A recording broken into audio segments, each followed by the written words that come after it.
Perkenalkan, nama saya Andini Cahaya Laila dengan NIM 250107064. Di sini saya akan menjawab 5 pertanyaan yang sudah saya pilih. Literasi digital itu bukan cuma soal bisa pakai HP ataupun laptop aja, tapi udah jadi pondasi utama buat kita di masa modern ini.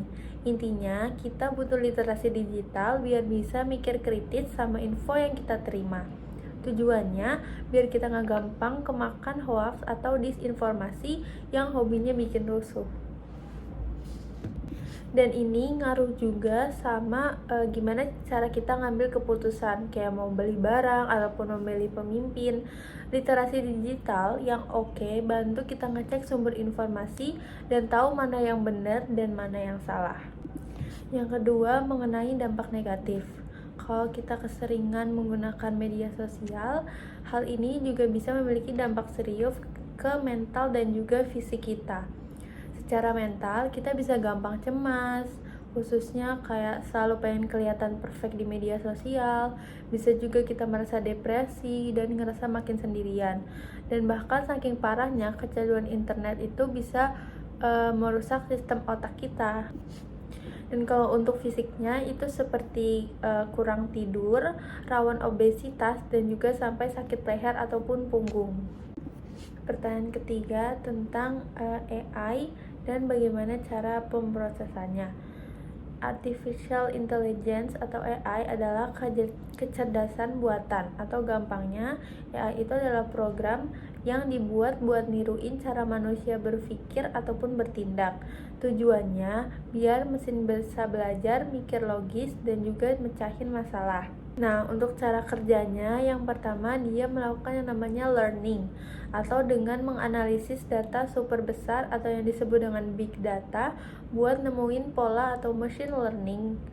Dan yang kedua yaitu dengan berpikir logis atau menalar dengan menggunakan pola yang tadi untuk membuat ambil keputusan kalau ada info baru masuk. Yang terakhir yaitu dengan self correction atau belajar dari kesalahannya sendiri untuk makin pintar ke depannya. Untuk pertanyaan yang nomor 4, AI ini kayak asisten pribadi karena dia bantu kita bebasin waktu biar kita bisa fokus ke kerjaan yang butuh sentuhan manusia dan juga kreativitas. Di dunia kerja, AI itu bikin efisiensi naik karena dia otomatis tugasnya berulang-ulang. Contohnya kayak input data, nyortir email, atau layanan pelangganan via chatbot. Jadi, staf kerjaan tuh bisa fokus ke strategi dan inovasi. AI ini juga cepat banget menganalisis data besar buat bikin keputusan bisnis yang akurat. Dan kalau untuk personalnya, AI ini tuh bisa jadi manajer waktu buat kita belajar, dan juga bisa jadi alat bantu untuk atur jadwal kita sehari-hari, dan menjadi sistem belajar adaptif, kasih materi yang personal sesuai kebutuhan kita. Dan yang kelima yaitu penggunaan big data dalam industri kesehatan.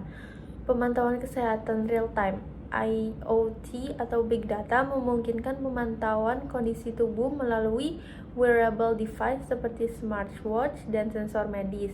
Perangkat ini dapat mengukur detak jantung, tekanan darah, kadar gula, hingga pola tidur. Lalu bisa juga dengan telemedicine yang lebih mudah, yaitu layanan konsultasi online, mempermudah diagnosa dan pemberian resep tanpa perlu tatap muka. Dan yang ketiga, bisa melakukan deteksi dini penyakit dan dapat menganalisis data kesehatan untuk memprediksi resiko penyakit seperti diabetes atau gangguan jantung. Yang keempat, big data mempermudah dengan teknologi RFID, membantu rumah sakit melacak stok obat, alat-alat medis, dan juga lokasi peralatan penting. Sekian presentasi dari saya, kurang lebihnya saya minta maaf. Wassalamualaikum warahmatullahi wabarakatuh.